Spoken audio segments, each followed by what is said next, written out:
When you think of beloved contestants in Hell's Kitchen, many chefs come to mind. You got beloved underdogs such as Julia and Nikki. You got Dave and Kevin for overcoming insane adversity. You have chefs like Van and Tommy being super over the top and funny. And then you also have super sweet chefs like Rochelle and Petroza. But I do truly think when it's all said and done, there's one consensus pick on who the most beloved chef in Hell's Kitchen history is. And that is Mr. 100 Sterling Wright. Today, we'll be going over his entire run in Hell's Kitchen and relive the story of Hell's Kitchen's biggest fan favorite. Be sure to be like Mr. 100 and hit that subscribe and like button to support these story videos. And with that, here is the full story of Mr. 100 Sterling Wright. Bloody hell, here I go again. The premiere for Sterling was actually pretty quiet, which I guess wasn't the worst thing in the world given he was out in the dining room and avoided being in the kitchen on a disastrous night in the Blue Kitchen. However, in his signature dish, we would see really quickly the potential Sterling had in being an all-time beloved chef. Sterling. Yes, sir. My name is Sterling. You look so excited like you're about to your pants. I'm always 100. What's his 100? I'm 100%. Okay, 100%. Right, show me what you made. So I did shrimp and grits. Look at the size of that. Try to make it with love. Shrimp cooked beautifully. 3. But again, that was pretty much it for Sterling here, and his true journey in Hell's Kitchen would begin in episode 2, starting out with him being his over-the-top self, which unfortunately made some of his teammates question his sanity. Lobster risotto. Oh, man, I can walk you through that, man. The red sauce, which is saffron. Sofrito. Sofrico. Sofrito. What the hell's wrong with this guy? You get dropped in his head a couple times? Tomato. Tomato. I'm about to teach myself. As you'll notice throughout the video, despite being the most beloved Hell's Kitchen chef ever, many teammates this season couldn't handle Sterling's personality, as even after being his jolly and fun-loving self in an attempt to get the blue team through punishment after a loss, many members, specifically Bryant, did not take him too kindly. You eating that like a steak, boy. I'm determined, man. I'm not letting nothing stop me on my dream. I'm always gonna stay positive. So I'm always 100. Definitely the man, Sterling. I know, I went to the bathroom, I still had to I got a too. look at me, stand up and do it, you know? Where you going? Are you dancing? Mind over mouth, instead of yourself, practice what you preach, B. Look, I don't know why the you got something to prove. I don't, I just ain't Why my you friend. standing up telling me that? You need a hug? No, I don't need a hug. I need you not to talk to me like that. Don't get mad at me because your plate is full. It's full because I don't want to eat it. Ain't my fault. Then why the are you talking to me about it? Leave me the alone. I'm gonna tell you right now, leave me alone. What you gonna do, hit me? I was Zester and I was knife kit? B. Why don't you check it out and look? You got an attitude for a Zester, man? No, I got an attitude because you got something to prove, bro. Shut the You up. shut the up. You don't gotta Zester, tell man. me that I woke up with a this morning. That's my We all man. did. But unbelievably, Sterling and Bryant would make up right before service, which should tell you everything you need to know about Sterling. Unfortunately, Sterling's first true service in the Blue Kitchen would not be a good one, to say the very least. Blue team, 2 halibut, 2 lamb. Lamb walking, lamb walking. 2 halibut. Lamb. Lamb. Lamb is 1 minute off, that's too rare, sir. 1 minute out. Oh my That was too God. rare. If it's not good, don't slice it. It's good. Okay, check first, check first. It's raw. Don't slice it more, just put it back. Oh, no. How long on the pork? I'm finna slice now, I'm letting it rest. Can't go with that pork. Pork is too raw. Pork. It's my fault. Pork. Damn. Pork, how long? Damn. I want to give it to you 1 minute. Hey, just look at what the you guys are doing. I'm dragging the lamb. I'm dragging the pork. How long for the pork? Pork's not ready for 4 minutes, chef. 4 minutes? All of you, come here. Lamb. And the pork's where? It's rare, chef. Off. Get out. Pathetic. While Bryant of all people came to the rescue in an attempt to save Sterling from elimination, it was no use, and he was put up along with Fernando, Janae, and Deneen. Thankfully though, the Hell's Kitchen gods were watching down on us, and Janae, bless her heart, would be the one to go home. But yeah, Sterling did get really lucky here, as you could even argue that he should have gone home anyway out of these 4, and he would have for sure gone home over Fernando had the red team had another good service like they did in the premiere. So basically, Deneen and Janae are responsible for Mr. 100 in a way. Go figure. But anyway, episode 3 would start off with Sterling being obviously ecstatic, but grumpy Steve, who had been the most vocal about Sterling's personality, would get into it with him, beginning Sterling's rivalry with Steve. I am so 100. Sterling, shut the fuck up. Cause I ain't finna take your shit. I mean, no, and I'm gonna tell you, express your feelings, you gonna hear me out. It's not cool, leave me man. alone for a minute. No, you gonna hear me Really? out. You leave me alone, but Right. then you can't even I walked respect away. me in my Shut own the fuck thing. up right now, homie. That's real? And that's real. away. You just disrespect me like that? You think I'm gonna let you walk over me like I'm some piece of mat? The rest of the episode would actually be pretty quiet for Sterling, as despite having a good night, he and Bryant would get kicked out after being guilty by association due to Bryant's bad night. And again, I do wonder how much trouble Sterling might have been in, given the blue team viewed him as a weak link, and just flat out didn't like him. But speaking of Bryant, his and Sterling's relationship would come full circle, after Sterling gave him a pep talk after his bad night. God, what a freaking amazing human being. I gotta give him one of my famous pep talks. Hey man, sometimes it's okay to say, man, I need help. I just feel it. I felt I know. that. And I feel goosebumps, and I'm like, You got this, man. back in it, man. Man, we're going to this top together, man. It's a long day tomorrow. Redemption Day. And then during the challenge, we would get the first of many Sterling songs throughout the season, when we were graced with his breakfast lyric orchestra. Feel like I was doing orchestra. French toast crepes, Florentine, how long? French toast crepes, Florentine, how long? Crepes, Florentine, how long? It felt good, man. But unbelievably, despite having his best moment of the season thus far, as mentioned, the blue team still wasn't convinced, specifically Aaron, Santos, and Steve. In fact, these three miserable people were so annoyed by Sterling's positivity that they planned to throw the next dinner service in an attempt to get rid of the weak links within the team, with Sterling being at the top of their list. Despite this though, Sterling would have another good night, as he was even paired along with his enemy Steve, and the latter would be the one to have a bad night, with his strategy in the end backfiring, as the blue team would nominate him along with JR for elimination. Unfortunately, JR would be the one to go home, who seemed to be one of Sterling's biggest friends in the competition. Episode 5 would be a really quiet episode for Sterling, which was needed after his chaotic start thus far. But once again, the team still wasn't taking him seriously, as Aaron wouldn't listen to the Southern Sterling saying that the mystery meat was alligator during the relay challenge. But then during service, he would actually be highlighted for the first time, as the blue team won service, with this being Sterling's best episode so far cooking-wise. In fact, Sterling was so excited with how things were going now, that he would begin episode 6 with another song of his.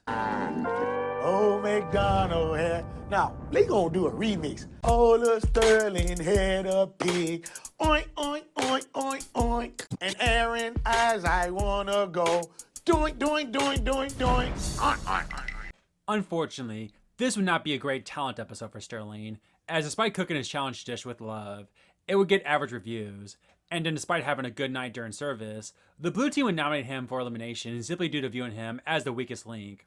But during his plea, the lovable Sterling would finally let loose at the hater Steve in an epic moment. I don't talk about what I can do. I go out and do it. Have he sent anything back these last few services of mine? How many he done sent of yours?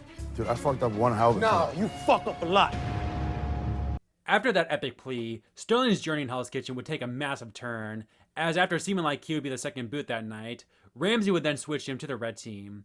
Unfortunately, despite a much needed fresh start, the woman wouldn't take too kindly to Sterling's personality either. They can't never knock my smile. Sterling is going to be unbearable. I'm really motivated now. They just assume.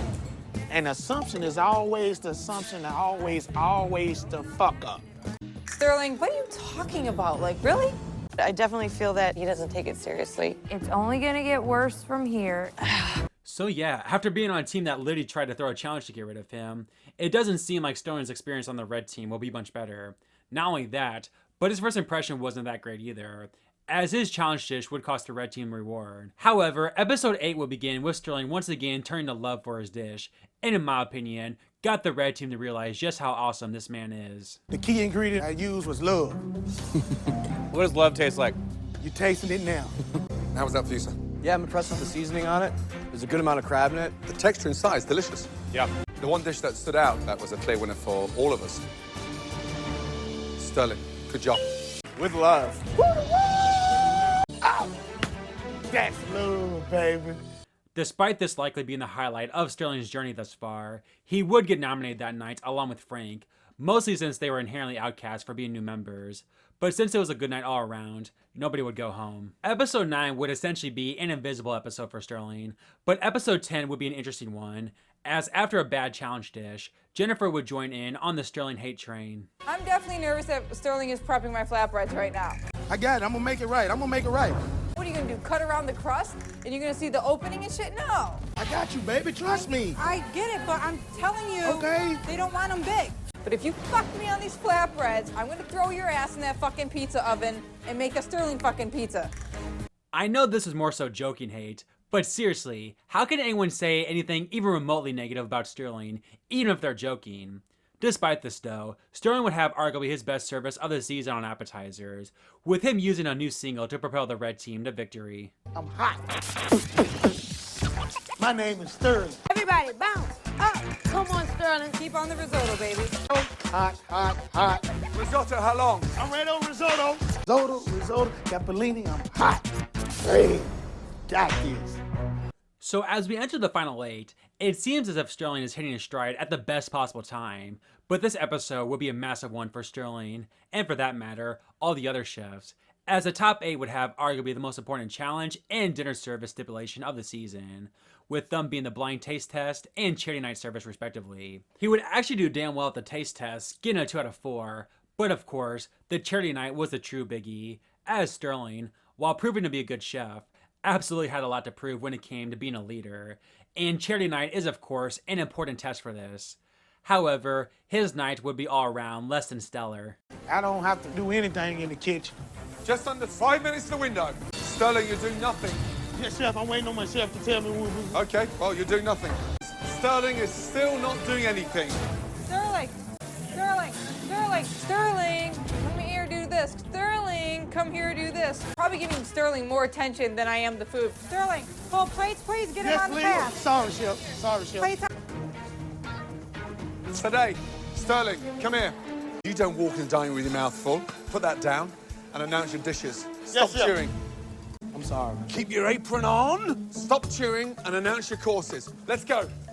Come on, Sterling. How? Spits all over me. I'm laying beans. Heard laying beans. I'm 30 seconds behind you, Tasha. Heard that. More controlling Sterling's dish because he's too fucking scatterbrained to figure out what the fuck's going on.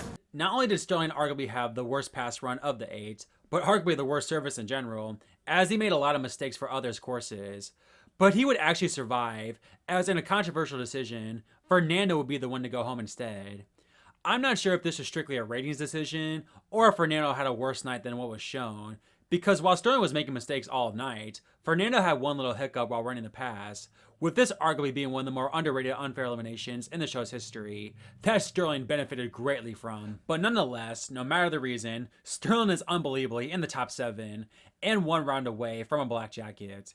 He would once again have a bad challenge dish, as even he admitted it didn't look great, but despite this, and a challenge loss for the red team, and in general the chefs having to be exhausted by this point in the competition, that did not slow down Mr. 100. Oh, babe, I'm missing you. I like you. Really excited about this. Yeah, man, they sagging a little bit, but they feeling nice, making me miss my fiance. I'm going crazy over these nuts. But anyway, that brings us into the penultimate red versus blue team service of the season, where again, Sterling just needs one good night to have one of the best underdog stories come true. Unfortunately, this simply wouldn't be his night. Coming to the window now. Hey, all of you, come here. Fuck. Oh my God.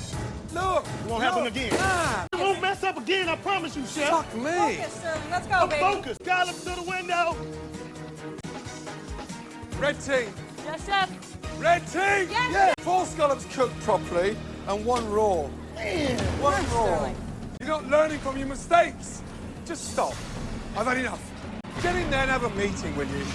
Come on, Sterling. Let me tell you, I'm do not good. pull a Frank right now. If you need I'm help, not pulling we a can Frank. sing, I got okay? this.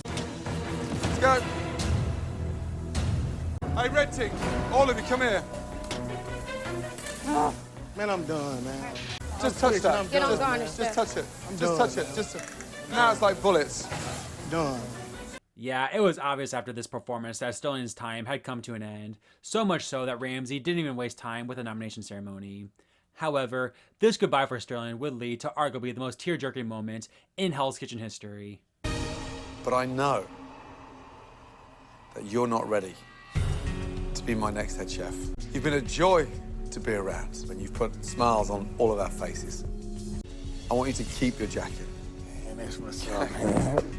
Let that be a reminder of what you've achieved in this competition. Thank you so much again, man. I'm starting. Continue cooking. I will, chef. Okay, you'll always be 100 to me. Time to head up to the dorms. Thank you. Can I hug everybody before I go? Whatever you want. All right, man. I'm gonna miss y'all. There, I'm okay? gonna miss you too. I love all y'all, okay? I'm a leader. It took me coming way to California to realize that. I got something that nobody in Hell's Kitchen have never accomplished. I got Chef Ramsay hard. And with that, that would put an end to Sterling's insane ride in season 13 of Hell's Kitchen. Again, it's clear to see why so many people consider Sterling the GOAT of Hell's Kitchen when it comes to fan favorites, as his personality is beyond infectious. As to be so joyful essentially 24/7 in the brutal environment of Hell's Kitchen is simply insane. But despite essentially the entire audience loving him, he had so many haters within the show who wanted him gone. Combine that with the slow start, and this made for an incredible underdog run as well, that almost led to this seemingly early boot getting a black jacket on a very talented season. And I mean, come on, how can you not tear up at that elimination? My God. Sterling is simply a legend of the show, and as Ramsay put it, he will always be Mr. 100. So there you have it, guys, the story of Mr. 100, Sterling Wright, aka Hell's Kitchen's most beloved contestant ever. Let me know in the comments below if Sterling is indeed your all-time favorite, and be sure to hit that subscribe and like button, and I'll get you more story videos just like this. With all that said, keep it 100 everyone, and I'll see you next time. Get out of there.